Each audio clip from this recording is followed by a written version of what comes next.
Hi hello ನಮಸ್ತೆ, welcome back to Pavitra YouTube channel. ಇವತ್ತು ನಾನು ಒಂದು ವಾಸ್ತು ಟಿಪ್ಸಿನೊಂದಿಗೆ ನಿಮ್ಮ ಮುಂದೆ ಬಂದಿದ್ದೀನಿ. ನಾನು ಇವತ್ತೊಂದು ಪೊರ್ಕೆನ ತೋರಿಸ್ತಾ ಇದ್ದೀನಿ. ಏನು ವಿಷಯ ಇದೆ ಏನಕ್ಕೆ ಅಂದರೆ, ಈ ಪೊರ್ಕೆನ ನಾವು ಮನೆಗೆ ತೊಗೊಬರ್ತೀವಲ್ವ, ಯಾವತ್ತೂ ತೊಗೊಬರ್ಬೇಕು. ಏಕೆಂದರೆ ಇದು ಲಕ್ಷ್ಮಿ, ಮನೆಗೆ ಯಾವತ್ತು ತರ್ತೀವಿ ಅದು ತುಂಬಾ ಒಳ್ಳೆಯದು. ಅಮಾವಾಸ್ಯೆ ಮತ್ತು ಹುಣ್ಮೆಗಳಲ್ಲಿ ನಾವು ಯಾವತ್ತೂ ಪೊರ್ಕೆನ ತೊಗೊಬರ್ಬಾರ್ದು. ಹಾಗೆಯೇ ಖರೀದಿಸಬೇಕಾದ ದಿನ ಬಂದುಬಿಟ್ಟು ಮಂಗಳವಾರ ಮತ್ತು ಶನಿವಾರ ಮತ್ತು ಭಾನುವಾರ, ಈ 3 ದಿನದಲ್ಲಿ ಯಾವತ್ತಾದ್ರೂ ಈ ಪೊರ್ಕೆನ ನಾವು ತೊಗೊಬರ್ಬೋದು ಮನೆಗೆ. ಮತ್ತು ಹಳೆ ಪೊರ್ಕೆನ ಯಾವತ್ತು ಬಿಸಾಕಬೇಕು ಅಂತಂದರೆ, ಶನಿವಾರ ಸಂಜೆ ಒಂದು 4 ಗಂಟೆ ಟೈಮಲ್ಲಿ ನಾವು ಈ ಹಳೆ ಪೊರ್ಕೆನ ಬಿಸಾಕಬೇಕಾಗುತ್ತೆ. ಏಕೆ ಅಂತಂದರೆ ಮನೆ ನೆಗೆಟಿವ್ ಎನರ್ಜಿ ಎಲ್ಲ ಹೋಗುತ್ತೆ ಅನ್ನೋದಕ್ಕೋಸ್ಕರ ಸಾಟರ್ಡೇನೆ ಶನಿವಾರ ಟೈಮ್ ಮಾತ್ರ, ಅಂದರೆ ಸೌದೋಗಿರುತ್ತಲ್ಲ ಅಂಥ ಪೊರ್ಕೆನ ನಾವು ಹೊರಗಡೆ ಬಿಸಾಕಬೇಕಾಗುತ್ತೆ. ಸೊ ಟಿಪ್ಸ್ನ ನಾವು ಅಳವಡಿಸ್ಕೋಬೇಕು. ಮಾರ್ವಾಡಿಸ್ಗಳೆಲ್ಲ ನಾವು ನೋಡಿದ್ದೀವಲ್ವಾ, ಮಾರ್ವಾಡಿಸೆಲ್ಲ ಯಾವ ಥರ ಇಂಪ್ರೂವ್ಮೆಂಟ್ ಆಗ್ತಾರೆ. ನಾವೆಲ್ಲ ಇದನ್ನೆಲ್ಲ ನೆಗ್ಲೆಕ್ಟ್ ಮಾಡ್ತೀವಿ. ಏನು ಇದಿದ್ರೆ ಆ ಥರ ಆಗುತ್ತಾ, ಅದಿದ್ರೆ ಈ ಥರ ಆಗುತ್ತಾ ಅಂತ ನಾವು ಥಿಂಕ್ ಮಾಡ್ತೀವಿ. ಬಟ್ ಮಾರ್ವಾಡಿಗಳದೇ ಪೊರ್ಕೆ ಅಂದ್ರೆ ಅವ್ರಿಗೆ ಲಕ್ಷ್ಮಿ. ಮತ್ತು ಅವರು ಓದೋದಕ್ಕಿಂತ ಬಿಸ್ನೆಸ್ಸಲ್ಲೇ ತುಂಬಾ ಇಂಪ್ರೂವ್ಮೆಂಟ್ ಆಗ್ತಾರೆ.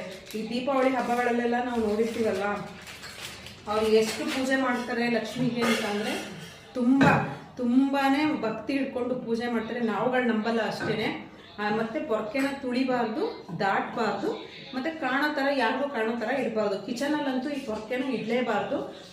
ಏಕೆ ಅಂತ ಅಂದರೆ, ಕಿಚನಲ್ಲಿ ಇಟ್ಟರೆ ನೆಗೆಟಿವ್ ಎನರ್ಜಿ ಜಾಸ್ತಿ ಆಗುತ್ತಂತೆ. ಸೊ ಹಾಗಾಗಿ ಮತ್ತೆ ಕಣ್ಣಿಗೆ ಕಾಣಿಸ್ಬಾರ್ದು ಈ ಪೊರ್ಕೆ ಯಾವತ್ತೂ. ಇಲ್ಲ ಈ ಥರ ನಿಲ್ಲಿಸ್ಬಾರ್ದು. ಈಗ ನಿಲ್ಲಿಸಿದೀವಲ್ಲ, ಈ ಥರ ನಿಲ್ಲಿಸ್ಬಾರ್ದು. ಪೊರ್ಕೆನ ಈ ಥರ ಮಲಗಿಸ್ಬೇಕು. ಮತ್ತು ಮಂಚದ ಕೆಳಗಡೆ ಇಲ್ಲ ದಿಮಾನ್ ಪಾಟು ಎಲ್ಲಾದ್ರೂ ಒಂದು ಕಡೆ ಯಾರಿಗೂ ಕಾಣದೇ ಇರೋ ಥರ ನಾವು ಈ ಪೊರ್ಕೆನ ಇಡಬೇಕಾಗುತ್ತೆ. ನಿಜವಾಗ್ಲೂ 100% ಸತ್ಯನೇ. ಏಕೆಂದರೆ ತುಂಬ ಜನ ವಾಸ್ತು ಹೇಳೋ ಪ್ರಕಾರ ನೋಡೋದಾದ್ರೆ ಪೊರ್ಕೆಗೆ ತುಂಬಾ ಮಹತ್ವ ಇದೆ. ಇದು ಲಕ್ಷ್ಮಿಯ ಒಂದು ಸ್ವರೂಪ ಅಂತಲೇ ಹೇಳ್ಬೋದು ಪೊರ್ಕೆ. ಯಾವತ್ತು ನಾವು ಪೊರ್ಕೆನ ಕಾಳಲ್ಲಿ ತುಣಿಯೋದಾಗಲಿ, ಮಕ್ಕಳುಗಳಿಗೂ ಅಷ್ಟೇ ನಾವು ಏನು ಹೇಳ್ಕೊಡ್ತೀವಿ ಮಕ್ಕಳು ಅದನ್ನೇ ಕಲಿಯೋದು.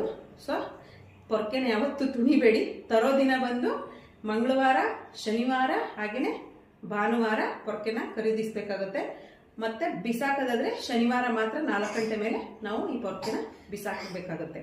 ಇನ್ನೊಂದು, ಅಮಾವಾಸ್ಯೆ ಹುಣ್ಮೇಲಂತೂ ಯಾವುದೇ ಕಾರಣಕ್ಕೂ ಪೊರ್ಕೆನ ತರಬಾರ್ದು. ಲಕ್ಷ್ಮಿ ಉಳಿಯೋದಿಲ್ಲ ಅಂತ ಹೇಳ್ತಾರೆ. ಸೊ ಈ ವಾಸ್ತು ಟಿಪ್ಸ್ನ ನೀವು ಕೂಡ ಅನುಸರಿಸಿ ಅಂತಲೇ ಹೇಳ್ತೀನಿ. ನಾನು ಅಂದ್ಬಿಟ್ಟು ಇವತ್ತು ಮಂಗಳವಾರ ನಾನು ತಗೊಬಂದಿದ್ದೀನಿ. ಅದಕ್ಕೋಸ್ಕರ ಒಂದು ವಿಡಿಯೋ ಮಾಡೋಣ, ಗೊತ್ತಾಗಲಿ, ಸ್ವಲ್ಪ ಜನಕ್ಕೆ ಗೊತ್ತಿರಲ್ಲ.